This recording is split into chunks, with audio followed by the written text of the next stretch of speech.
Good morning বন্ধুরা। আজকে সকাল সকাল আমরা বেরিয়ে পড়েছি আমাদের রাস্তার দিকে। এই বাবুটি হচ্ছে আমার বড় মেয়ে এবং এইটি আমার ছোট মেয়ে। এদেরকে নিয়েই আমার সারাদিন সময় কেটে যায়। এই সবজিগুলো কালকের বরমশাই এনেছিল, এগুলো দিয়েই খিচুড়ি বানাবো। সবজিগুলিকে প্রথমেই কেটে নিয়েছি। বাবুর গোসল করার জন্য গোসলের জল গরম করে নিয়ে গোসল করাচ্ছি।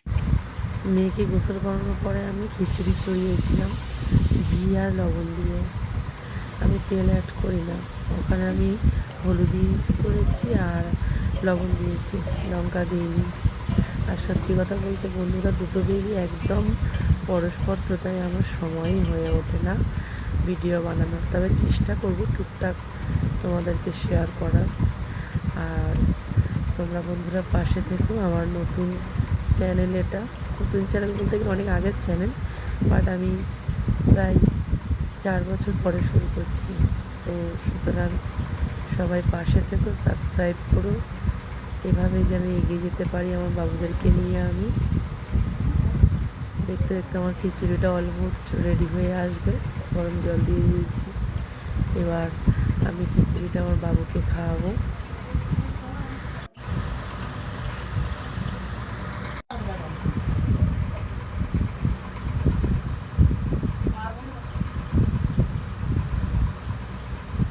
বাড়িতে রঙের কাজ হচ্ছিল, তাই তোমাদেরকে একটু দেখালাম।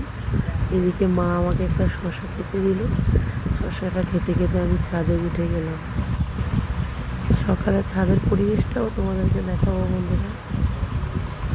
মেনলি আমি ছাদে এসেছিলাম জামা কাপড়গুলো তুলতে, কারণ অনেকটাই শুকিয়ে গিয়েছে। আর এই হলো আমাদের স্পেশাল আমড়ার আচার, যেটা আমার বোনের শাশুড়ি মা বানিয়েছিল। আর আমাদের পেয়ারা গাছে তো ভালোই পেয়ারা হয়েছে, তোমাদেরকে না দেখালে হয়। দেখে নাও বন্ধুরা কেমন পেয়ারা ধরেছে। আমি জামা কাপড়গুলো নিয়ে নিচে নেমে এলাম। ছোটো বাবুটা ঘুম থেকে উঠে গিয়েছে আর বড় বাবুটা তো ঘুমাচ্ছে।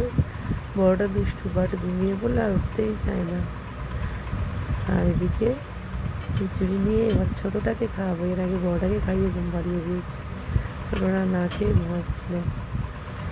এবার ওকে খাওয়াবো আমি। আমার ছোটোটাও দুষ্টু হয়ে গেছে আজকাল। হ্যাঁ জানি অনেকেই অনেক কিছু ভাবে, বাট আমার মেয়েদেরকে নিয়েই আমার সময় পাস করতেই বেশি ভালো লাগে বর্তমানে। অতীতের কথা বাদ দাও, তখন পড়াশোনা নিয়েই নিজেকে বেশি ব্যস্ত রাখতাম। আর এখন তো আমার বেবিদেরকে নিয়েই আমি নিজেকে বেশি ব্যস্ত রাখি। সোশ্যাল মিডিয়ায় খুব কমই